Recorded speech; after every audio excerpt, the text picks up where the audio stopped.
Hi everyone, it's Mari. Welcome back to my channel today. I have a project for the JustNick digital cut file design team, and I'm going to be working with some beautiful cut file from the shop today.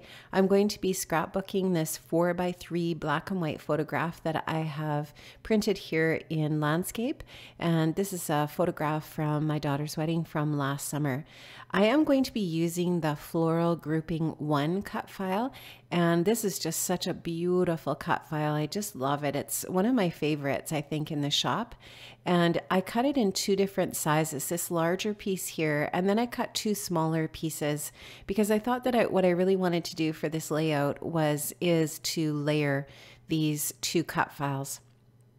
So I'm going to be doing a little bit of foiling here today as well. So I'm going to be using the Deco Foil paste, and I'm also going to be using a little bit of foil. I'm actually not going to be using that one that I just showed you. I'm going to be using a different one from my stash from the Heidi Swapp Color Fresh collection, and I'll show you that here in just a minute. So that Deco Foil gel is what I'm going to be using to create one of the layers for my photograph here. And I'm just using some Cardabella. I can't remember what kind of, or what this cardstock is called. I think it's called felt or something like that, but it's the Cardabella white, and it's got that really cool Cardabella texture.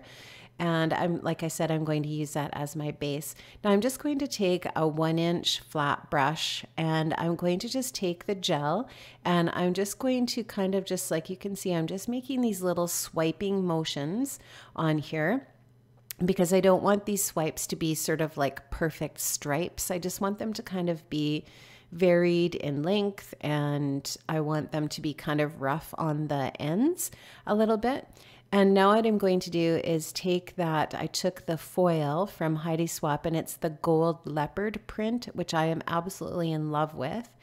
And I just put that, of course, the foil on top. I put some parchment paper around it and ran it through my Royal laminator. And this is what I ended up with. And I absolutely love this. This is actually a technique that we did at Crop and Create in November in Nicole's Crop and Create class. And I just love this technique. I think it's so fun. It's a really neat way to add some cool texture and interest on your project, whatever it is that you're working on. So I'm going to use that as a place for my photo here. And then my idea was to take my 2 cut files and layer them on the left side of the photo. And of course, these beautiful cut files are really just going to be a beautiful embellishment for this layout. I feel like they really just make this project something special. So what I'm going to do now is take some more of the products from Heidi's Color Fresh collection, and I'm going to use the papers to back these lovely cut files. And how I'm going to do that is I'm just going to take the cut file and place it onto the pattern paper that I want to use, and I'm going to just take my pencil and trace around this. There's a couple of different ways you can do this. With a larger piece like this, this is kind of, I find this one of the easier ways of doing this. And you just take it and trace it around, take your pencil, trace around the areas that you're going to back with that specific paper. And when you're kind of finished tracing around that area, just take your scissors and cut. You can cut right on the pencil line, or even just a little bit on the inside of it. And then what you can do is take your cut file, flip your cut file over to the back of the cut file, put a little bit of liquid adhesive on there, and then lay it on top of your paper that you have cut out, that's in the proper shape and dimensions and everything of that trace piece that you've traced. So you can just see me cutting this out here, and soon I'm going to get that all adhered to the back of my cut file. So I did that for all of my floral pieces here, and I just did the blossoms. I didn't do anything with the leaves. Well, the leaves for the most part are solid images, which is nice, and then there's just a few little tiny berry areas that are open, and that's fine. Now what I did was I took my Deco Foil pen, And this is just, it's got a little bit of a different product in it. It's more fluid, and it actually, you don't really even have to give this much or any drying time. By the time you have it applied onto your paper, it's ready to foil. So I'm taking now that foil, the same piece of foil that I used for the stripes, and I'm just going to take and add a little bit of foil to my cut files as well, just to duplicate here and there a little bit of that foil in other places on the layout, so that it's not just sort of like a one-off behind the photograph, but that I am going to repeat that element in a few other spots. So I'm just taking my bone folder here, and I'm just, once again, it's the shiny side up with your foil always, and I'm just brandishing that down, or burnishing, I guess is the word, down a little bit, and pressing with my bone folder. And there you can see that that applies a little bit of that foiling to that floral. And I just wanted it to be subtle. I didn't want too much on there, but just a little bit here and there. And I'm just going to continue that process on those floral pieces like that, so that it just adds that little bit of detail. And I always find that just a little subtle detail on your layouts is all you need to just kind of add a little bit of something extra. And I like how that looks a lot, actually. Now, the really cool thing about this foil is you could even use that area where the stripes were, because you can see that there's still lots of spots where there's a little bit of foil, and it can just give you that little bit of distressed look. And the great thing about it is that you can use one of those foil sheets for this kind of application over and over again until there's no foil left on it. So one of those rolls of foil goes a long ways. So I really love that distressed look of that foiling those stripes. And now what I've decided to do is size down my white cardstock about 1 inch. And I'm going to adhere it down to a piece of, this is Tutu Pink Basil textured cardstock, which is my favorite color of basil cardstock, by the way. I found it at Michael's recently, and I think I bought every single sheet that they had because I absolutely love it. It is so pretty, and it goes so nicely with Heidi's Color Fresh collection. So I used a piece of that leopard print as the frame around the outside of the layout there, and then I've used that same leopard print to back a couple of those florals in the cut file. And then of course the leopard print is in the foiling that is on the layout as well. So I really love this pattern. I think it's cool. I think it's something really different. And I always really love Heidi Swap's collections. I always find them, well, they are fresh. I think that's a perfect name. And I just really wanted to use this collection with this layout today. Now, I always love the photo corners that she has in her die cut packs. And I wanted to use the little pink photo corners just to repeat the color pink and really bring the focal point again to this photograph.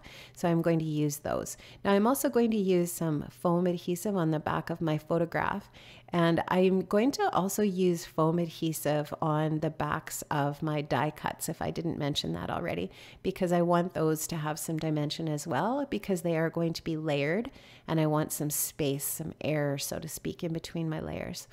Now I'm going to take a little bit of more of that leopard print paper, and I'm going to just add a little bit more detail over to the right of the photograph, because those layers of the die cuts on the left are quite heavy, and you know there's a lot happening over on that side. I wanted to add a little bit of balance and a little bit of detail on the right of the layout as well. So I'm just going to take some of the die cuts from the collection, and I'm going to create a little bit of a cluster over there to the right, and then that's going to leave me a nice space above the photograph for some more title work. So you can see here, I'm just going to add those photo corners on there, and it's okay if the ones on the left get covered up a little bit. That's fine, because they are still just going to kind of peek out, and then they'll still be that just a little bit of added detail.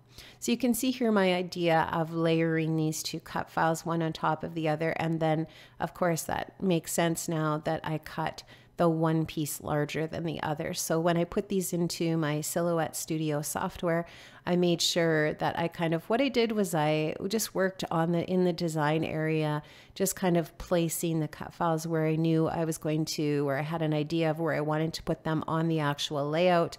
And then I just sized them accordingly. And so that the bottom one, the lower layer, is quite a bit larger than the top layer floral. And I just really wanted to use that watercolor paper to back the top floral piece there, just because I think that paper is just so pretty. So I actually have two of the flowers backed on each of the different cut files with the same paper. So I've got two that are kind of that leopard print, and two that are sort of like those star flowers, and then two watercolor pieces as well, so that there's a little bit of repetition there. I really love this vellum piece that's got the gold foiling in it. It says smiles all around. And I think that just matches the picture perfectly, because these two are just looking at each other just in a candid moment as they're walking along on the path by the river, and they're just sharing a laugh, and they just look so happy. I love this photograph. I think it's super cute. So I'm going to add a little bit of texture with some staples here and there. And now you can see that I added that Heidi Swap word this, and now I'm going to add the word love. And I want you to tell me in the comments below what you like more. Do you like the black, the pop of the black there, or do you like the pink? So I'm going to put the pink in here. I'm going to compare, and I want you guys to let me know which ones I should leave on the layout. So here's the pink. These are just some pink fresh puffy alphas that I have in my stash. They're a nice small size, and I wanted them to be a smaller and different font than the word this. So I'm not really sure if you can see the word this that well. It does show up really well in person, but because it's shiny and gold, it's kind of hard to see. But the word this is above the photograph, and then I wanted to put love above it. And then I'm repeating that gold puffy theme there with those little hearts that are also on the Heidi Swap puffy sticker sheet in her collection. So gonna have a little bit of gold here and there throughout the layout as well. And then one title up above, love this, and then that nice little vellum piece that says smiles all around is on the right side there. So just balancing things off with a couple more little die cuts. Some are the acetate die cuts from the collection as well, and just putting a few little bits and pieces and details here and there to finish everything off. You know, I always say this in my projects where I'm using Nicole's cut files. The cut files are amazing on a project. They really do set the tone, so to speak, and do all of the big work, the heavy lifting on a layout. When you have a beautiful cut file like this to work with, it really is a starting point for creating a project that you're really going to love. And I really do love this project. I think it's really pretty. I think it's going to go nicely in the album. And I'm going to show you here quickly, when I'm just done fussing about with adding a couple stickers and stuff, where I plan to put the journaling on this layout when I'm all finished. And I'll do that off camera, but I will be taking all of the still shots and so on without that journaling on there. So I'm going to show you here. I also added a little bit of sewing around the perimeter of that white paper, and I just really like how that frames everything in and finishes it off nicely. And then here I'm just going to show you, this is kind of the area where I think it seems logical to put the journaling without covering up all of that foiling. There's lots of space there to do that at the bottom. And that's it for my project today. Please make sure you check out the link to the JustNick digital cut file shop in the description box below. Nicole has so many beautiful cut files and lots of really gorgeous new fun things for spring as well. So make sure you check out that link and hop over to her shop. I have some still shots here of my layout coming up, and then links to where you can find me. Don't forget, please, to subscribe. If you haven't subscribed before, I'd love to have you as a subby on my channel, and give me a thumbs up if you liked my project today. Thanks so much, guys, for stopping by, and I'll see you another time. Bye-bye.